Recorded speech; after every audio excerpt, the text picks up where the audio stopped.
Selamünaleyküm. Herkesin günü hayrola. Hatice ile Dikişe Dair hoş geldiniz. Bugün sizlerle birlikte belli lastikli 4 parçalı etek kesimini ve dikimini göstermeye çalışacağım. 4 parçalı kesim yapacağız ama çiften kumaş kullandığım için 3 parçalı bir kesim olmuş olacak. Çalışmaya geçmeden önce kanalıma ücretsiz bir şekilde abone olup yandaki zili de aktif hale getirirseniz yüklediğim tüm videolardan haberdar olabilirsiniz. Ayrıca bizi Instagram'dan Hatice ile hesabından da takip edebilirsiniz. Oradan da isteklerinizi ulaştırabilirsiniz. Elimizden geldiği kadar yardımcı olmaya çalışıyoruz. Şimdi çalışmamıza geçelim. Kumaş olarak pamuklu dokuma kumaşım var. Kumaşım çiften bir kumaş. Tek boy kullanacağım. Kumaş eninde, kumaşın kenarında dokuma yönünde ilk kenarları oluyor. O kısımları çıkardım. Çünkü kasmaması için kumaş enim 160 santim. Genelde 150 oluyorlar. Arada bir bu şekilde olabiliyor. Çiften kumaşlar ortalama olarak 150 santim. 140 olanı da var.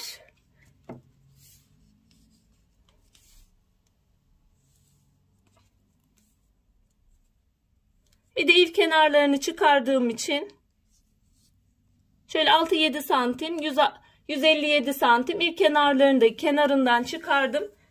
Tek boy kullanacağım. 42 beden altı kişilere tek boy yeterli gelebilir. Eğer 42 beden üstü iseniz 2 boy kumaş almanız gerekiyor. 2 boy da ne demek? 1 boy. Boy demek etek boyunuz kadar olan kısma boy diyoruz.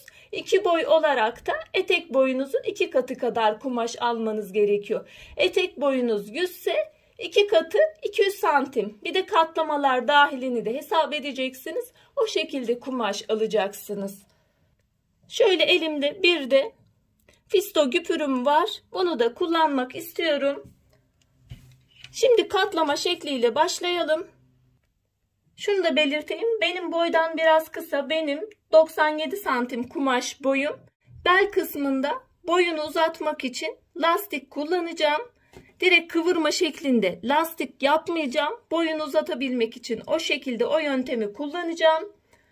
Benim etek boyum, kumaşım 97 santim. Bana yeterli gelmiyor. O yüzden beli ayrı lastikle tamamlamış olacağım. Öncelikle kumaşımızı 2 kat yapıyoruz.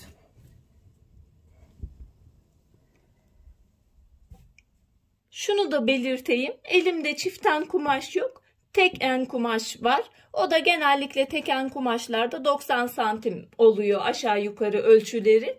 O zaman 2 boy kumaş almanız gerekiyor. Pamuklu kumaşları önce yıkayıp ütüleyin, sonra çalışmaya başlayın. Pamuklu kumaşlar çekecektir. Çekmesini önlemek için yıkamanız gerekiyor. Ölçümüzü basen ölçüsüne göre belirliyoruz. Basen ölçüsünü baz alarak yapıyoruz. Çünkü lastikli bir etek dikimi yapacağız. Eğer fermuarlı yapacak olsaydık o zaman bel ölçüsünü baz alacaktık. Baseni 100 aldım. Artı 8 santim bolluk payı artı 2 santim dikiş payı. Bir de burada çiften kumaş kullandığım için bu kısım kapalı. Eğer bu kısmı da açacaksanız sorun yok. Bu kısmı açmayacaksınız. 3 parçalı kesim yapacaksanız arkaya da bırakabilirsiniz, öne de bırakabilirsiniz. Ben bütün olan parçayı arkaya bırakacağım. Orası kumaş katı olduğu için aynı şekilde ölçü alıp keserseniz kumaşların farkı olacaktır. Burada çünkü dikiş payı olması gerekiyor. Burası açık taraf. O yüzden ben şöyle 1 santim şunu katlayarak gösteriyorum. Düğmeli de yapacaksanız düğme kısmını ayırırsınız. Ondan sonra çalışmaya başlarsınız. Ölçüyü o şekilde alabilirsiniz. Ben burada sadece dikiş payı bırakarak devam ediyorum. Şöyle 1 santim ayırıyorum dikiş payı için. Kumaşımın dengeli olabilmesi için parçalarının, bunu yapmasak nasıl olur derseniz aynı şekilde kesersiniz. Sonra parçaları eşitlersiniz. Tüm olan arkada kumaş katı olan tarafından dikiş payını çıkarırsınız yanlardan. O şekilde yapmış olursunuz. Buradaki dikiş kısmını da ayarladıktan sonra şimdi ölçümü alıyorum. Ben baseni 100 aldım. Artı 8 bolluk payı artı 2 dikiş payı 110 yapıyor. 110'u da 4'e bölüyorum. 27,5. Benim bel ölçüm 27,5.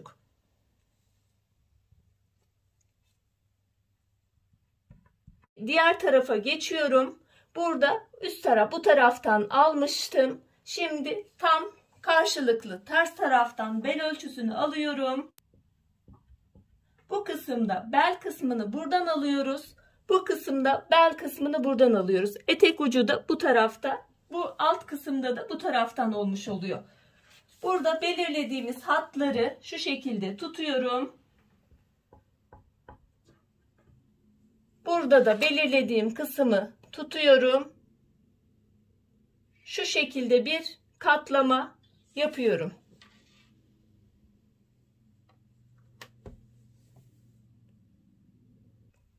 Şöyle daha net bir şekilde gözüksün. Katlama şeklimiz bu şekilde. Şimdi parçalarımızı ayırıyoruz. Ölçümüzü aldıktan sonra kesim bundan ibaret. Eğer kumaşınız kısıtlıysa en ideal kesim 4 parça şeklinde kesmek.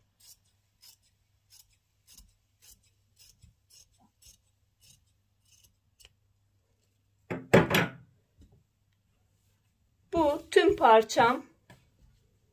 İsterseniz bunu da ortadan 2 de yapabilirsiniz. 4 parçalı isterseniz şu şekilde ortadan ayırabilirsiniz. Ben bu parçayı bütün halde bırakacağım. Diğer parçalarım. Buradan dikiş payı bırakmıştık. Çünkü ortanın dikişi yok.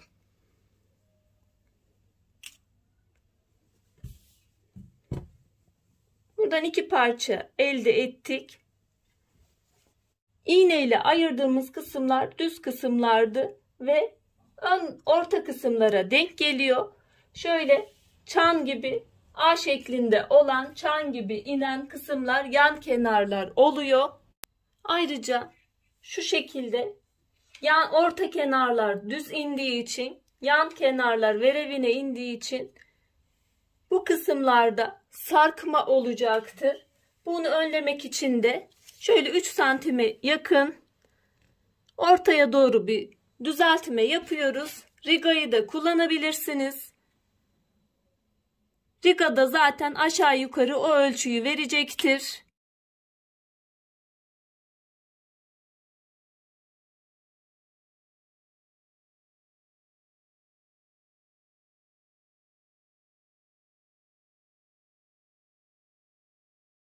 Etek ucunda da bir düzeltme yaptık.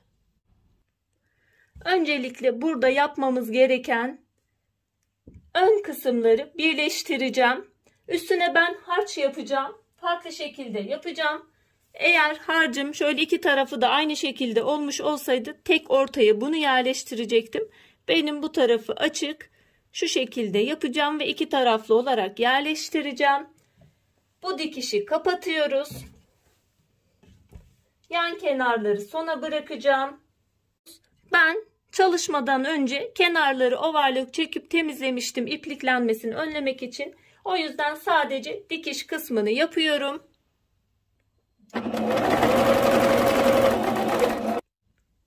Ön parçanın orta kısmını diktik. Şimdi ben overlock baştan çektiğim için şu şekilde ayıracağım. Her iki tarafa da doğru yatıracağım.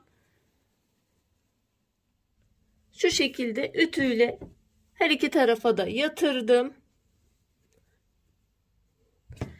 Şimdi bu kısımdan ön kısmın için harç dikeceğim. Küpürümün overlocksuz kısmını şu şekilde arkaya alacağım. Şu şekilde yapıyorum. Dikişin tam ortasına yerleştiriyorum. Sağına ve soluna 2 tane yapacağım. Bu tarafını da aynı şekilde yapıyorum. Ve tamamlamış olacağım. Eğer zaten güpürünüz bu şekilde ise her iki taraflı tam orta güpürse Tek bir tane güpürde o dikişi kapatabilirsiniz.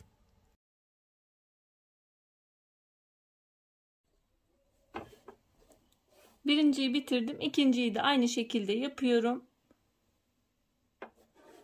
Yan yana dikiyorum. Ön kısmın birleştirmesini yaptım. Ön taraftan bu şekilde iki taraflı güpür kullandım. Şimdi yüzü yüzüne bakacak şekilde, temiz yüzler içte kalacak şekilde iğneliyoruz. İki yan kenarın dikişini yapıyoruz. Yan dikişleri de diktik ve overlockla da temizlemesini yaptık. Şimdi bel kısmına geçeceğiz ama ben her diktiğim dikişi ütüyle açtırıyorum. Daha kolay olacak bittiği zaman. Sizin kumaşınız yeterliyse şöyle katlama yaparsınız. Şöyle bir katlarsınız. Bir daha katlarsınız. İçinden lastiği geçirirsiniz. O şekilde de yapabilirsiniz. Kumaşım yeterli olmadığı için ben lastiği direkt dışında bırakacağım. Şu şekilde bir geçirme yapacağım. Lastiğin ölçüsünü 38-40 bedenlerde ortalama olarak 70 santim olarak alıyorum.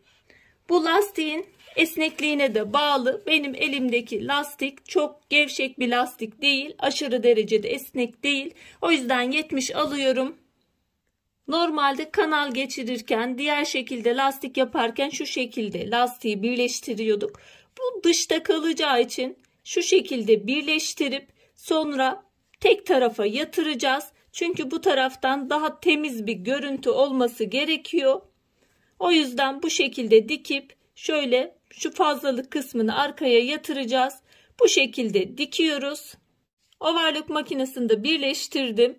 Şu şekilde geri alıp şuradan bir dikiş gidiyorum. Şu şekilde iki dikiş gittim lastiğin atmaması için. Bu dış kısımda yani düz kısımda kalacak. Bu tarafı ise ters kısımda kalmış olacak. Lastiğin dört bir kenarının işaretini aldım.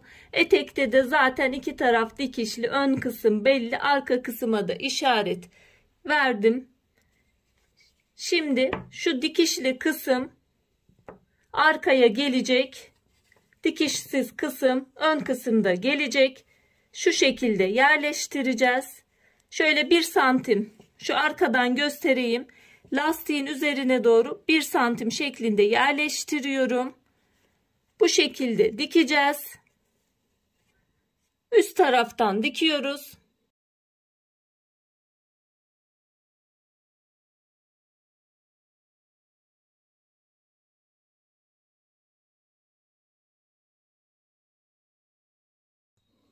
İğneden iğneye olan kısımları çektirerek dikiyoruz. Arkaya da şöyle 1 santim şeklinde almıştım. Bu şekilde çektirip dikiyorum.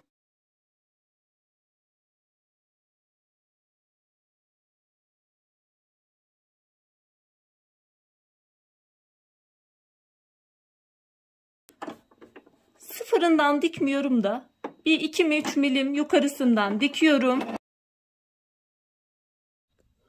Eteğimizin arka tarafı bu şekilde, ön kısmı bu şekilde oldu.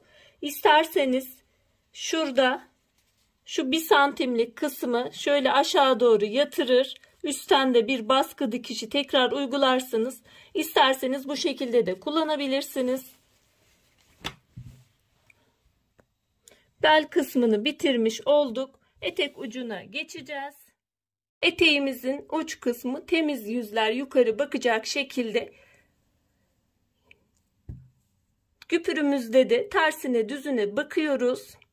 Ve güpürümüzün de düz kısmı eteğin düz kısmına yani yüzü yüzüne bakacak şekilde yerleştiriyorum.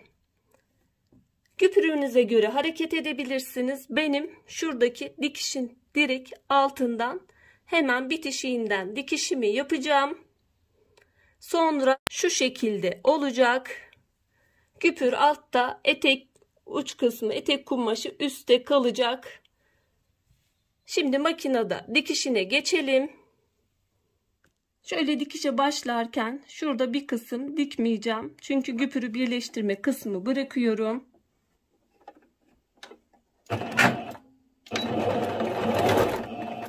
Direkt şurada benim dikişimin alt kısmından başlıyorum. Burada da etek ucuyla güpürümü sıfırlıyorum. Bu aralık zaten 1 santim aralığında. Bu şekilde dikiyorum.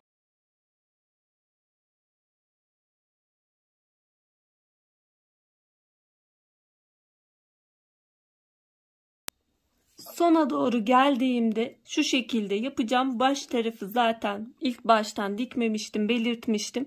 Şu şekilde gelip şurayı ikisini şu şekilde birleştirip şuradan da bir dikiş yapacağım.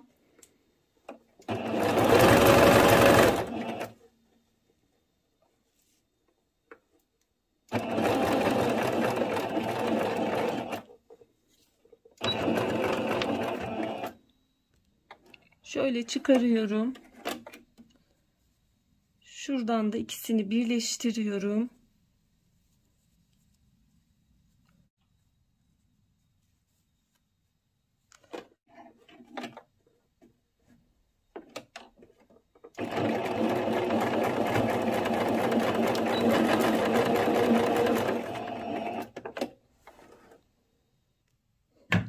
Fazlalık kısmını da kesiyorum.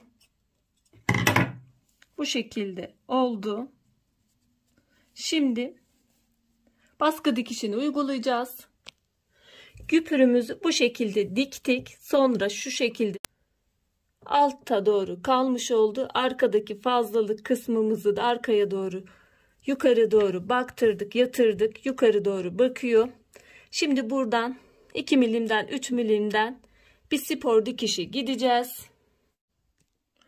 Baskı dikişini de uyguluyorum. Baskı dikişi için dikiş adım uzunluğunu yükseltiyorum. 2,5'dan 3,5'a çıkardım. Etek uç kısmına güpür dikimimiz bitmiştir. Çalışmamızı tamamladık. Eteğimizin son şekli bu şekilde. Umarım faydalı bir çalışma olmuştur. Yapmak isteyen, denemek isteyen arkadaşlara kolaylıklar diliyorum. Allah'a emanet olun. Hoşça kalın, sağlıcakla kalın.